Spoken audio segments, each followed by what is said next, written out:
Hey, thanks for listening. I'm Drew. And I'm John. This episode and every future episode is dedicated to the horror hounds and smokers out there who want to expand their knowledge of the genre and have a good time. Don't you see? I'm just crazy about this store. Today we're reviewing the gory, underrated 1989 slasher film, The Intruder. This movie was the first job that legendary K&B effects company took, and unfortunately most of their work ended up on the cutting room floor. However, the movie is now available in its uncut form, and seeing it in all of its glory, it's hard to deny that it's one of the best slasher films to come out of the 80s. If you've seen it, stay tuned, you'll learn a thing or two. If you haven't seen it, you'll want to after listening to this. Also, we're going to get a little stoned, as usual, today on High on Horror. Interviews, reviews, and the latest news all rolled into one.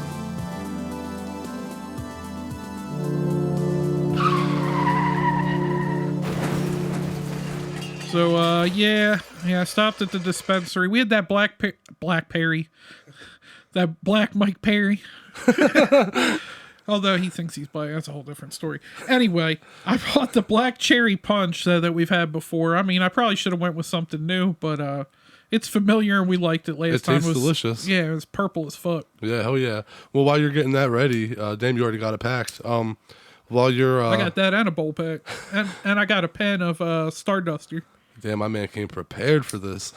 While you're hitting that, I wanted to bring up, so at CinemaCon, the Halloween Ends trailer premiered. And I saw Jamie Lee post something Halloween Ends the other day. Well, the thing is they didn't... Wherever, Twitter, I think. Right, well, they didn't actually release the footage yet. Like, it's not on YouTube or anything like that. Like, they didn't release the trailer publicly. It was more for, like, the people that were just at this con. But people described the trailer, and they said that, like, it kind of starts off with 40 years ago, he came home. And it's, like, actual footage from the 78 film. And then it says, in 2018... Trying to kill you with that nostalgia. Yeah, and then it says, in 2018, he came home again, and then there's, like, a montage of him, like, just killing people, all the victims. We're gonna need a montage. And then it picks up, and it says, like, now.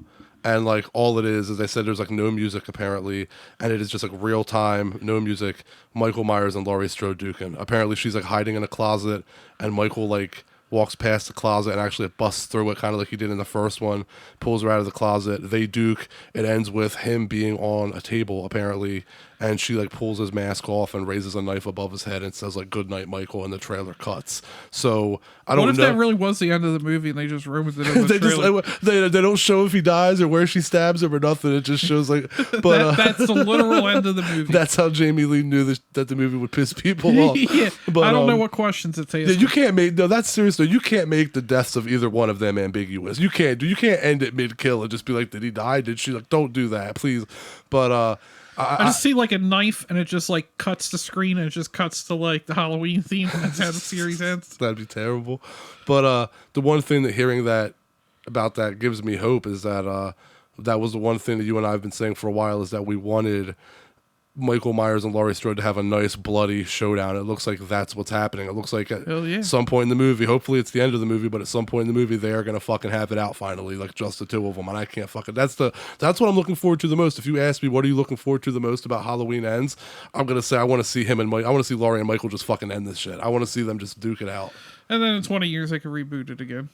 From wheelchairs. From wheelchairs. In wheelchairs, they're playing fucking just Suicide wait Ball. till Jamie Lee Suicide Ball and John Carpenter are dead before you reboot it again. At least do that. But so I read something that we talked about a couple weeks ago. One of your favorite shows again, The Walking Dead. Oh. Do we need to shit on The Walking Dead again? Yeah, because I brought up about how there was all those buddy shows. And there was Daryl and Carol.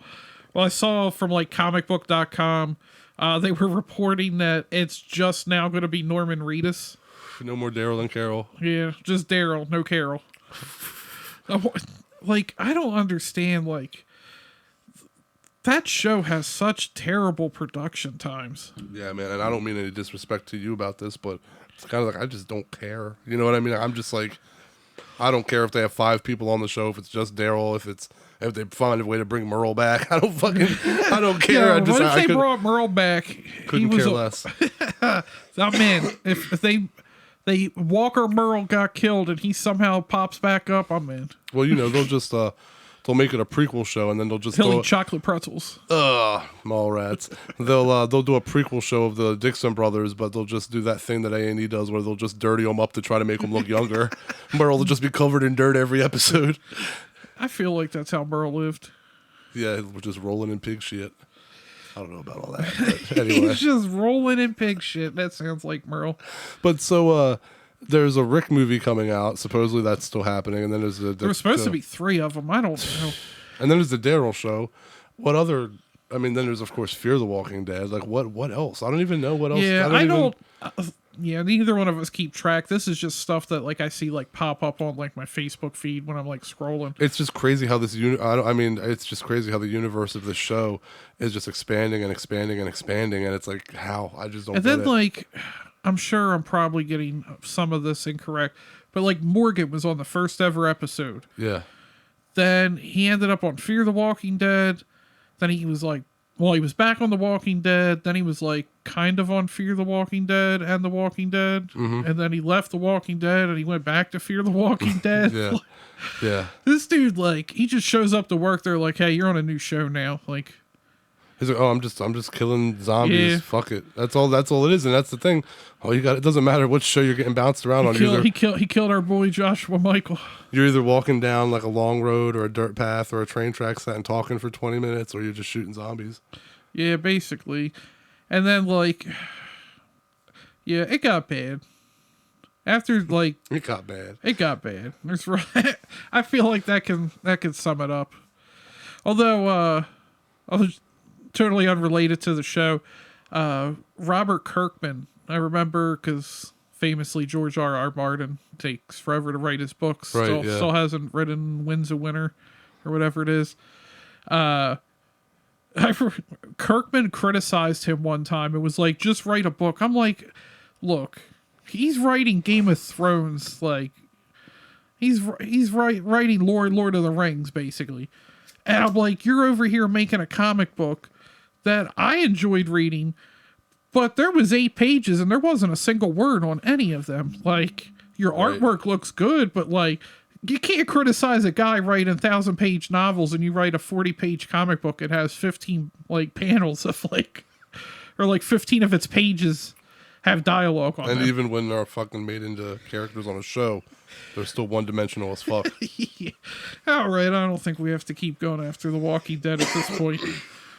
But yeah, I think it's about time to get into Intruder. Yeah, let's do it. Intruder is a 1989 slasher film written and directed by Scott Spiegel. He co-wrote the screenplay for Evil Dead 2 with longtime friend and fellow director Sam Raimi. And I mean, you watch this movie, if you're familiar with their work, you're like, yeah, that's Raimi. Absolutely. And the thing is, this film was actually based on Spiegel's 1979, from a decade earlier, a student film called Night Crew, which was his first version of Intruder, and part of the whole Raimi circle. Bruce Campbell was actually the cameraman for that. It was filmed as a Super 8. It was filmed on Super 8. Yeah, and Scott and Sam, they were high school friends. They went to Wiley E. Groves High School in Birmingham, Michigan. And Spiegel was Scotty in Raimi's Within the Woods, which served as like the precursor to the Evil Dead. But Spiegel would be replaced by Richard DeManicore. Mm-hmm. And Lawrence Bender co-wrote and produced this film as well.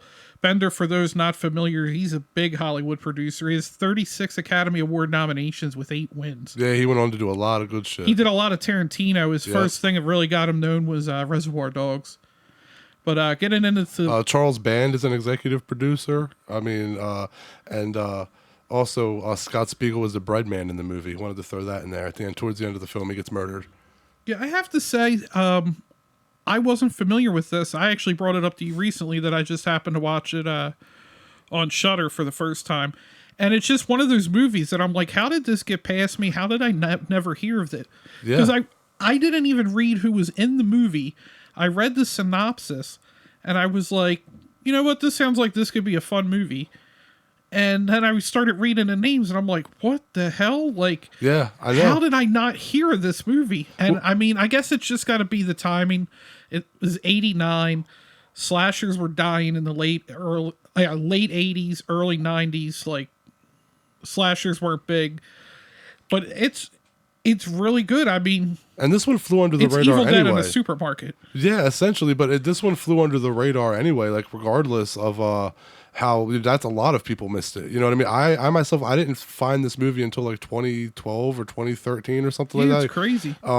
It might have been a little before that, maybe 2010, but it was like, you know, I found it on DVD at a farmer's market. It was just a cheap like red cover with a black silhouette on it. It's nothing like the artwork you see on Shudder and stuff now, you know? And I had no idea what to expect. Shudder's artwork for it. It is nice. Yeah, I know. Well, all I knew was that it just said, you know, Bruce Campbell at the top, and it said it was a slasher, and I was like, oh shit, I'm going to watch this. And like we talked about, like, you know, because I was like, how did you never tell me about this? Right, and it's just one of those ones that I'm just like, how in the world did this slip past me? But you were pulled in for the same reasons. That was my point. Was the same thing that hooked me years prior. Hooked you. You saw Bruce Campbell, and then you saw slasher, and then you saw like okay, this just looks good, and that pulled you in. Slasher, 80s, Bruce Campbell, and then you see the movie, and you realize there's hardly no Bruce Campbell in it, but it doesn't matter. Like, it doesn't matter. You're not like disappointed. Well, like I was saying, I read the synopsis before I saw who was involved, and they mention, I think on Shudder right at the end of the synopsis, that Bruce Campbell's in it, and that was just another like, oh yeah, this definitely has me sold now. Yeah. And then I'm like, okay, I know Bruce Campbell's a cop in this movie, but like, when the hell's he going to show up? Right. Yeah, they definitely they honey-dicked us with Bruce Campbell in this one. But it carried itself. Like, the movie carried itself enough that you didn't really miss him, and that's crazy to say because it was just like an all-indie cast kind of. Yeah, and get into the film here. We started a supermarket that's closing, and workers are restocking the shelves for the next day. Craig, played by David Burns, he would go on to work in some installments of the Witchcraft series, and not well. I mean, I don't know if they're really good, but I mean, 7 and 9. You know, you're not scraping. It's not the cream of the crop, as Macho Man would say. And he's the ex-boyfriend of cashier Jennifer, and it looks like the two are having a lovers' quarrel. And then Linda, played by Renee Estevez. And I was like, wait, Charlie and Emilio have a sister? Yes, they do. And this was her. I had no idea they had a sister. She's worried about her friend, and she presses the panic button. And co-owner Bill's played by Dan Hicks, another legendary Evil Dead alum. Yep, legendary Danny Hicks, rest in peace. Shows up, and we got a fight that ensues. It's no Hobgoblins fight, though. No, and the funny thing is, I want to. You always got to bring up Hobgoblins. I think that might have to be a future review that we do. I feel like that could be a watch along, maybe. Or even, I bet you, I'll have to reach out. There might be some people involved in that we could get on here. But I wanted to say that, actually, Danny Hicks and I actually went back and forth like a lot before on Facebook. So it really saddens me to have this podcast now. I was going to say that to you because if he hadn't passed, I really feel that he was someone that we could have gotten on. Like, I talked to him enough and he would have been on for this episode. I would like to think that. But Danny Hicks had said that there were tons of dog food in this grocery store that they were filming in that expired during filming and, quote, stank to high heaven. Ugh. I can't imagine, right? It's just spoiled. Dog food smells horrendous to start with. Right. And also, let me add to that the grocery store, when they had it for the film, for filming, it was empty with bare shelves. And they actually hired 2 5-ton truckloads of dented boxes, like stuff that you couldn't buy, like, and that stores couldn't sell because they were damaged somewhere or anher. They had 2 5-ton truckloads of those types of foods. How do you even order that stuff? I don't know, but especially in the 80s. They only paid $1,000 though, and that's what they used to stock the shelves for filming. That's interesting. Yeah, I still want to know how, like. Today, I feel like it's pretty logistical. You just have a website and it's just like... Yes, you just Google the shit. You literally just Google it. Like, in the 80s, how were they knowing, like, hey, this is who you contact about damaged merchandise from, like, 18-wheelers that, like, we could buy and just put on the shelf? Buy the fucking truckload, literally. Yeah. The fight ensues. Craig escapes onto the shop floor, and the night crew set out to track him down. While Jennifer calls the police, and I forgot to mention her name. She's played by Elizabeth Cox. I forgot to mention her earlier. Yep. But When we find Craig, there's another scuffle. He's ejected from the building and he like runs away into the night like Christian Bale did in Batman Begins when he disappears after meeting Falcone. Falcone, right? But yeah, anyway, the owners... I love the Batman reference, though. I love that you had to throw that in. The owners gather the night crew, and then this kind of almost turns into like Assault on Precinct 13 meets a slasher. Because now they're the closing down station. They're essentially trapped inside. Yeah, they're trapped inside, and then the owner gets to tell them that he's selling the store, and everybody's going to lose their job. They're not. Yep. The employees are assigned to mark down all the stock in preparation for the close. I'd be like, fuck you. Yeah, right. I've had experience where my business was, well, not my business, but the business I work for is closing. That movie theater. Yeah. You didn't give a fuck. No, yeah, especially when the owner got mad because people were leaving to get other jobs. I was still going to help, and I was like, well, at this point, if you're going to get mad that people are leaving to get jobs when your business is closing. Yeah, right. Like, fuck you, I'm not going to help you now. Right. Anyway, enough about me. Fuck that. But yeah, so they're closing the store. You have the employees doing markdowns, and Craig just continues to be a creeper. He doesn't learn. He's making more telephone calls to the store. And so you could get away with that shit in the 80s. You ain't pulling that shit now. My man just straight stalking like Razor Ramon. Had the greasy jiffy curl and the leather jacket. You know, all he was missing was the chest hairs. Star 6'7" that. Right. Star 6'7". Hey, yo. Survey time. Anyway, let's stop with the wrestling references. Creeper Craig, like I said, he makes more telephone calls to the store. Jennifer's even more upset. The police arrive and do a little to help, but just tell the group to be careful. And after that, they're finishing her shift. Linda's stabbed by someone. Of course, we can't see. Right. That would give away way too early. Bill spots someone trying to enter through the back door and goes outside to investigate. And who's he find out there? Fucking Craig. Of course, creepy Craig. Creepy Craig. But I will say, to add to what you just said real quick, that I do feel that a lot of 80s movies actually got this right. A lot didn't, but a lot of 80s slashers movie did get this right, and this being one of them. They did a really good job of making you guess who the killer was. Yeah, it just... Craig felt like the biggest red herring ever. Right. Like, you almost knew it wasn't him. It's like, it was so right away. It wasn't Craig. But I mean, like, knowing amongst the people, because everybody in the store seemed so likable and nice, you literally were like, who could have a motive, or you know what I mean? But anyway, we'll get to that. But yeah, it's a very good whodunit. Yeah, but again, Creeper Craig, he watching Jennifer through a bathroom window, total perv style. Then he's rendered unconscious. So you're like, oh, definitely. I mean, thank you for confirming it, but we were all pretty aware it wasn't Craig. Right. And lead actress Elizabeth Cox, here's something interesting. She actually practiced screams for all of her different reactions in the film. That's interesting. Right. She labeled them. She titled them. There was the Bim Scream High C. Okay. Right. The whistle she was scream. Putting them in key? Okay. Yeah, well, her sister was a composer or something. But yeah, and then there was the whistle scream, the tarantula scream, and then the suck in scream, where it's the... So yeah, she actually like practiced all of these. Scream? The suck in, not the suck it scream, the suck in That's scream. Billy Gunn's favorite. Another wrestling reference. Anyway, yeah, so it's funny that she actually practiced specific screams for specific like scenes in the film, how to react with different screams. So that's unique. You know?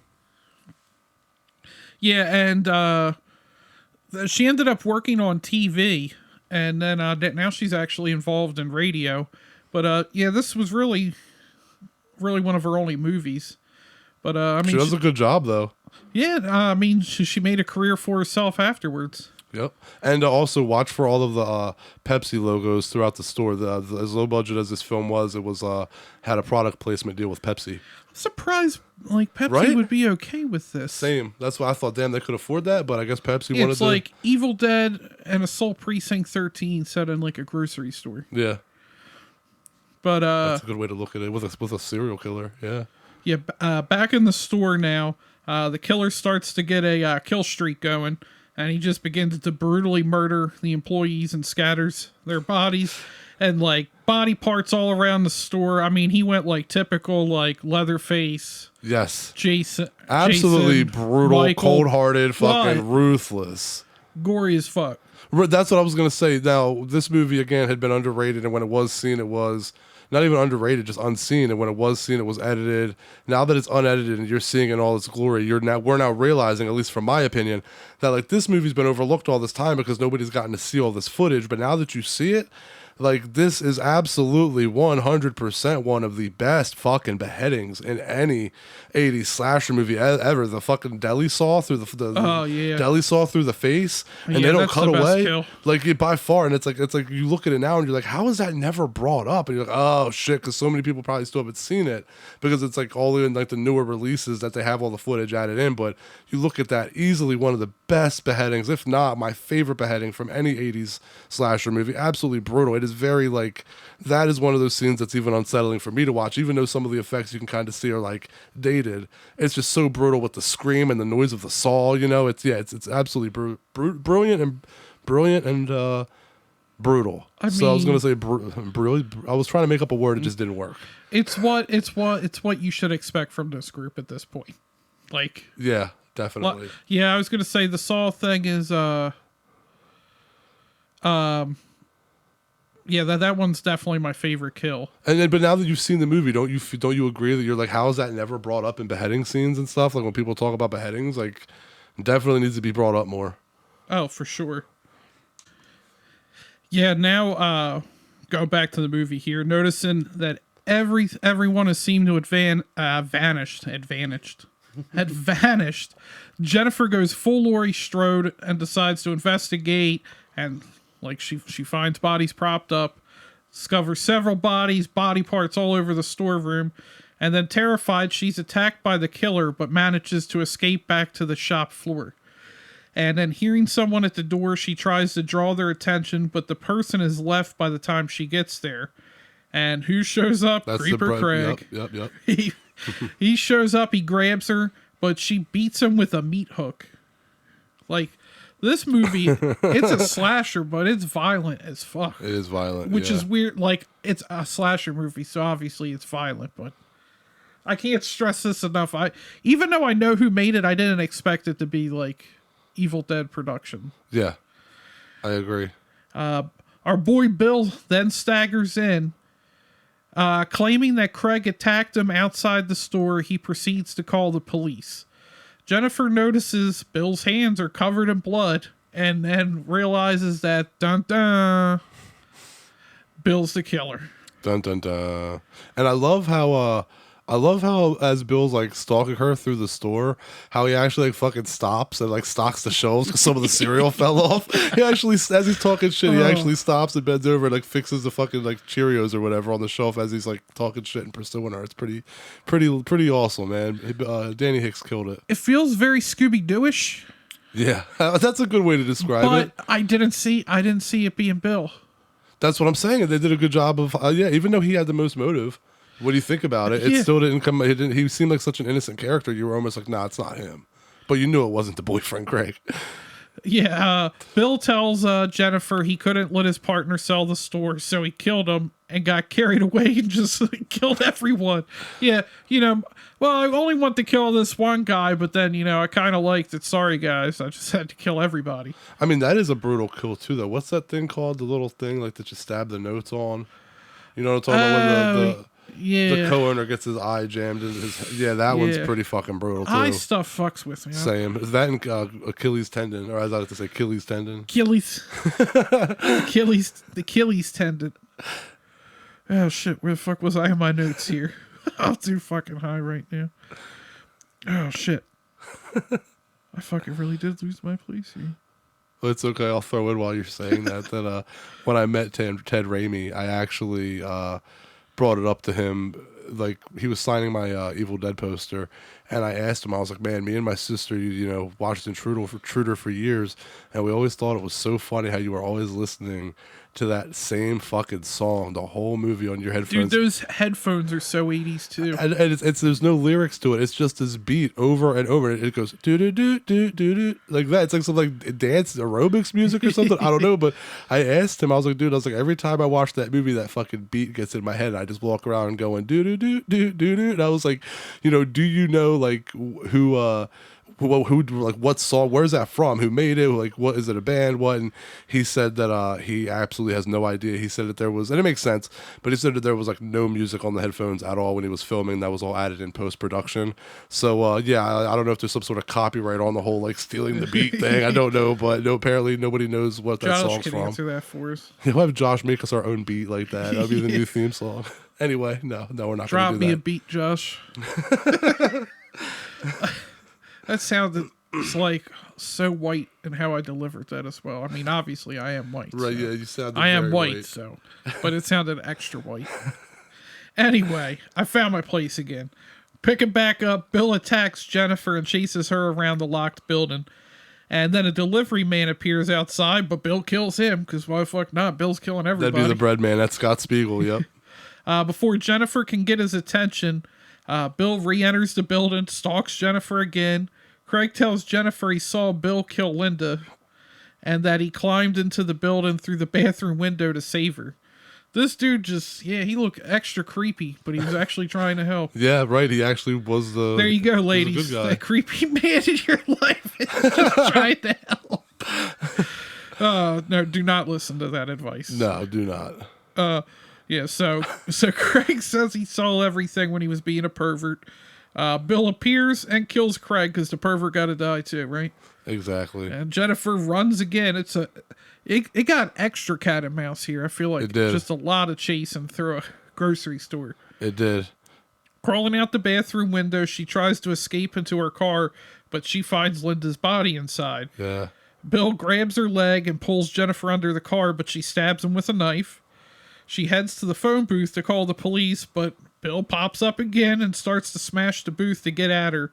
He topples the phone booth over and traps her, but Craig appears, he's not dead, and brutally damages him with a meat cleaver. I gotta say, they used a lot of play. Like, I feel like they were very thorough in thinking of like stuff that would definitely be in a grocery store. And I feel like none of the characters were real like dumb. I feel like a lot of the characters, like especially the men, they put up a lot of fight. You know what I mean? For the most part. But I want to get you here. It's a perfect time. I have to say this. You're going to like this story. I thought that this was hilarious. So at the end of the film, when you were just talking about when Bill and Jennifer fight in the phone booth, after 6 takes of Jennifer not getting the scene right, she wasn't crawling out of the phone booth fast enough. And it took like 6 takes. Well, after the 6th take, Danny Hicks was getting so frustrated with like doing this scene over and over again that when he grabbed her on that 7th take, he bit her on the ass. Like he legit bit Jennifer right on the ass. I was not ready for ass. I was full on ready for you saying he was gonna like bite her ankle or her leg. I was not ready for ass. Nope, he took a straight bite out of her cheek because he said that he knew that after that, cheek chomper. No, but he said that he did that because he knew that after that she was gonna want to fucking do that scene and be done with it. So, and he said that after that she got it right on the next take. I'm not an expert, but that sounds very Me Too-ish. I was like, that definitely sounds like something doesn't sound like something you should probably do. You couldn't do that nowadays, that's for sure. I wonder. There's probably a lot. You definitely cannot do that nowadays. There's probably you probably should not. I don't even know if it's probably. You shouldn't have did that back then. There's probably a lot of butt munching going on in Hollywood that we don't know about. Hollywood is a bunch of butt munches. Yes, I don't know if biting someone on the ass is the best way to make them act out their scene. It makes an interesting story, but you're probably going to get a lawsuit. You only bite asses with consent. So the police arrive and we finally get him, Bruce fucking Campbell. Yes. Handsome young Bruce too. Definitely Evil Dead Bruce. He He has should strong legally chin. change his middle name to fucking. Same thing as Atkins. Tom Atkins. Tom fucking Atkins. Bruce fucking Campbell. He should add to his name and just put fucks at the end. Tom Atkins fucks. That's his legal name. Anyway, Bruce Campbell, the police arrive. One of the policemen finds the carnage in the store. Bill, all fucked up, claims that Jennifer and Craig are responsible for the attack. And let's be honest, what Craig has done through the night definitely doesn't help him look innocent. Not at all. And so Bill blames both of them for the attack. The policemen ignore their protests and arrest them. Bill suddenly opens his eyes as Jennifer screams, leaving all their fates unknown. It kind of has that Maniac ending where like he opens his eyes and it zooms in on his face. But dude, and again, part of the whole thing I was talking about when Bill fixes the cereal as he's stalking her. One of the best quotes in my opinion, and from any 80s slasher film. Here comes fucking Parker, walking down 9 Mile, swinging a goddamn head by the hair in one hand and a sandwich in the other. Nicole was, I don't know if she was playing Sims on her computer or something when I put on Intruder. I think it might have been her Switch, but I remember that line halfway through. I look over and she's just looking up at the TV like, what the fuck is going on? Well, that's one of those lines where, like you said, you can definitely tell that it came from the Evil Dead universe because while it's hokey and hilarious, the kills are still brutal enough, just like the gore in the Evil Dead films, to make you go, oh, you know. So it's like it's enjoyable, but it's definitely extreme. If the Raimis weren't in the movie itself, you saw them in there, and I didn't know who made it, I could have watched it and been like, that was either Raimi and his friends or somebody it's a huge fan of theirs. Yeah, somebody worked on those Evil Dead movies or something. You definitely know when it was over, like, even before it was over, you definitely know it was a Raimi movie. Speaking of Raimi, he's getting another superhero movie. You're going to see Strange. When I get caught up, I have so many. I'll see it when it comes out the video or when you buy it on Now, Vudu would you only see it because Raimi made it? No. I have every intention of revisiting all of the Marvel movies that I missed. I had Burnout, and now I'm kind of getting into the groove of things. I just finally for the first time watched The Matrix Resurrections. I finally got around to it. I'm finishing things up. Marvel is coming. Booty juice. That was. I'm not going to get into it. I'll say it louder. Booty juice. Okay, yeah. I'll take a second to just say that was the most unnecessary Matrix movie ever. And part of the thing was called that. He saw it before us and said, "I'll just tell you, this movie didn't need to be made." And with that going in, that is 100%. It's like the Scream 5 movie. This didn't have to be made. Well, I would give it I think it's even worse than Scream 5 because the thing is, not only did it not need to be made, like it was pretty pointless to be made, but the truth is that it felt the least like a Matrix movie out of all of them, and that was the worst thing. Even if it sucked, that's one thing, but it sucked and it didn't feel like it was a place. It felt out of place because Lana Wachowski's all, on this spiritual journey now. I'm not trying to mock, it is what it is. Like, I don't know what it is to be an artist like that or try to express myself, but now instead of like, those green hues and the darkness and like the fake sunlight in the movies that kind of kept that green, like monotone look to the film, now it's like, let's film in broad daylight and let's find the beautiful city lights. And it's like, it didn't feel like a Matrix movie. It felt like they were trying to make a John Wick movie with the Matrix. Yeah, and it wasn't as good as either. From day one, when the Matrix Resurrections and John Wick 4 were announced, I told everybody. I told my friend Ryan. I told my friend Matt. I told everybody I'm way more interested in John Wick 4. I said there's more of a story there. The series as a whole has been more impressive. It wasn't just one good movie like The Matrix. And I feel that they closed The Matrix up pretty clean. I feel that was just a cash in. Whereas John Wick, I felt that there was story to tell. It wasn't just bringing something back to cash in.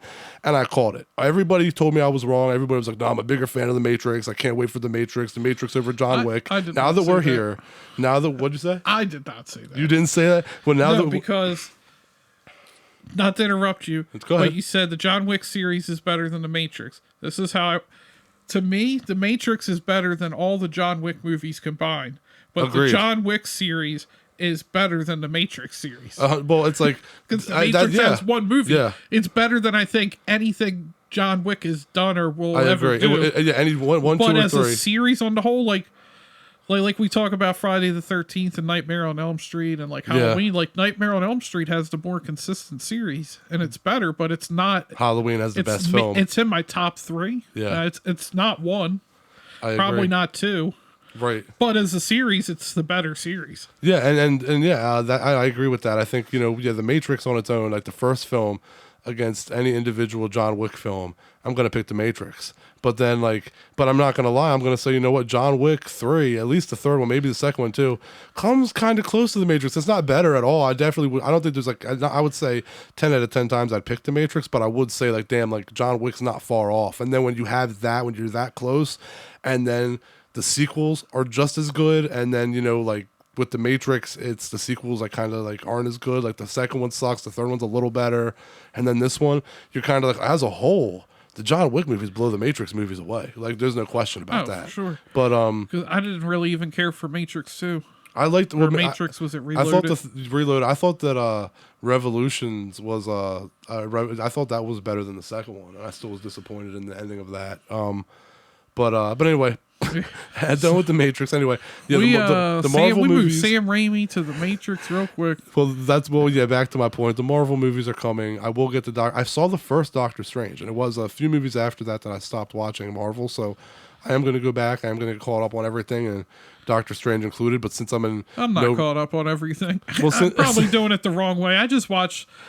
I've always been a Spider-Man fan. Spider-Man and Batman growing up for me were same level. I liked them both the same. They were really just the two that I would read. So I watch all the Spider-Man movies, except the second Andrew Garfield one. You warned me about that, so I never watched it. But I pretty much will watch all the Spider-Man movies. And I really liked Doctor Strange the first time I saw it, and I really enjoyed it. I didn't even think I would like it when I first saw it, but I thought it exceeded expectations, and this new one looks pretty good. But I'm not fully caught up on Marvel. Yeah, I'm kind of when I get to it, It'll be on your Vudu account by the time it comes out, and I probably won't even be there and ready to watch it. I'm still so many movies behind, it'll be a while, but I'm definitely gonna get there. Yeah, so we tangented it to The Matrix off of Sam Raimi getting back into comic book movies. At least he's getting an MCU movie. That's pretty cool. Absolutely. Yeah, so anyway, back to Intruder. The Intruder. So KMBFX, I mentioned earlier that this was their first gig. They got paid $7,000 a person for this movie. Now, I mean, they make that sound like not a lot of money, and maybe it's not because I'm no effects person. But back then in '89, I feel like $7,000 a person is pretty decent for a film with obviously a low budget. You said it was 7,000? Yeah. Let me see. You gotta look it up. I'm gonna look it up and blindly trust whatever website. 1989 is equivalent to purchasing power to about $16,230.06 today. That's decent. Yeah. So I don't know what makeup companies are used to getting paid, but well, I wonder how much it costs for. Well, I guess the stuff and everything. The studio. No, they make the stuff and then charge. So I mean, it all comes out of costs. True. But either way, yeah, it's not decent. I mean, it's I didn't think it was that bad. No. But if that's low, I mean, I should have gotten in makeup effects. I'd take $17,000 to make a Chucky doll or to saw somebody's head in half or something. Got into the wrong fucking profession, bro. But anyway, yeah. So Intruder. This is another one that's not being rated on a technical scale. Yeah. It's being graded on the enjoyability scale. Easy 8.5 out of 10. Oh yeah, hell yeah! I'd say, 8.7. I see you rewatching this a lot. You rewatch movies that you like. I do. I see you rewatching this a lot. It's that what's it that dealing with anxiety shit. You just keep watching the same the stuff. Comfort shit, yeah. It's usually Joe Bob too. Usually, if it's a movie that I want to watch and Joe Bob's hosting it, I just watch him host it. So I still think that's funny. So when the line about here comes fucking Parker walking down 9 Mile, he said fucking your fiance Nicole actually looked up from what she was doing to look at the screen at that time. That quote, that line drew her into the movie. Because yeah, so I'm pretty sure she's playing Nintendo Switch. One that I just got informed while we were recording right now that I accidentally threw out in the dumpster. You're gonna get shit when you get home. I mean, she told me to take out the trash, so I thought it was trash because I saw an empty container in it. I didn't search the rest of the bag. Damn. So I guess that is a little on me. Shame on you. Shame on you. Yeah, but yeah, I could see me watching this one a lot. It's another one you can just throw on. Agreed, and it's available to stream on Shudder. You know, we're buddies with Shudder, so we have no problem name dropping them. Check it out. Yeah, actually, Darcy mentioned that I've seen a couple other podcasts. It's funny, when I was researching stuff, I saw some podcasts that were on Intruder, and I looked at the dates, and they're fairly recent, so it looks like it's done a good job of Shudder promoting it. I mean, I saw it on the front page, and like I said, for some reason it slipped me by, and yeah, I saw it, and I was excited. I was like, this sounds interesting in a supermarket, and I was not disappointed. Well, it's funny because to you listeners out there, John had said this earlier, but one of the things that he said to me was, John said, how did you never tell me about this movie? Because when he brought it up to me, I immediately started texting him. But I think I sent you a voice clip of me doing the "Here Comes Fucking Parker," you know, like right when you said we started talking about it back and forth, and you were like, "Dude, how have you never told me about this?" And then I said, "I'm like, there's just too many movies." I was like, "There's so many." And then like after we had that conversation, I had a thought, and there is one that I do want you to watch, where Ted Raimi, it's just right in the same vein of Intruder. It's a little sillier. But Ted Raimi plays a serial killer who goes around killing women, and he's like making body suits out of them, like Ed Gein style. Okay. So, but that's going to be one that we're going to have to visit soon because that's right in the same alley. It's right at the same point of Ted Raimi's career. I have it on Blu-ray. Okay. Yeah, so we'll do that. And what was the one you mentioned earlier that we needed to do? I don't even remember. I'm too high. When we hear this episode, we'll know. But there was one that you mentioned that we wanted to do a review on. Oh, Bone Tomahawk. But we weren't recording. Oh, yeah. We weren't recording. That's my fault. Yeah, Bone Tomahawk might be coming as well. Yeah, Zoller's. I like Eggers. I also like Zoller's. I like the 3 movies he's done. I still got to see Northman, but the fanboy in me tells me I'm going to love it because I love everything Eggers does. Got an Eggers chub. Eggers chub. That should be a t-shirt. Wear it to the movies on opening night. Eggers chub. Just have your Eggers chub t-shirt. Eating like a foot-long hot dog. Yeah, that's too much. I mean, I can't draw for shit, so yes, that's the next t-shirt. I think it's about time to wrap it up. I think that might sound like a good idea.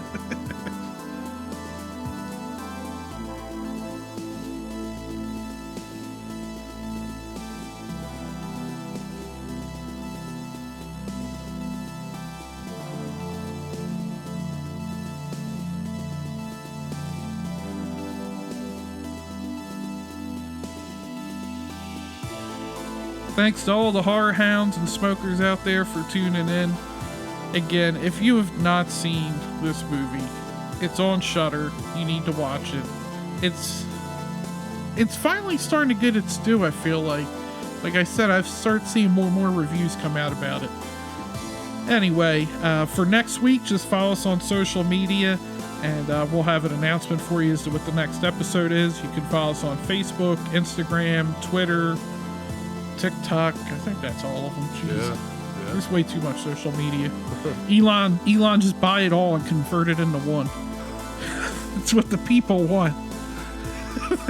Anyway, we're at High on Horror 420 again on Facebook, Instagram, Twitter, TikTok, Twitch, anywhere and everywhere. Everywhere. And Email highonhorror420@gmail.com.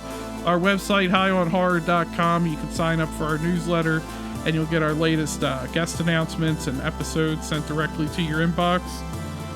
And, yeah, I guess that'll about wrap her up. Catch you later. Bye, everybody.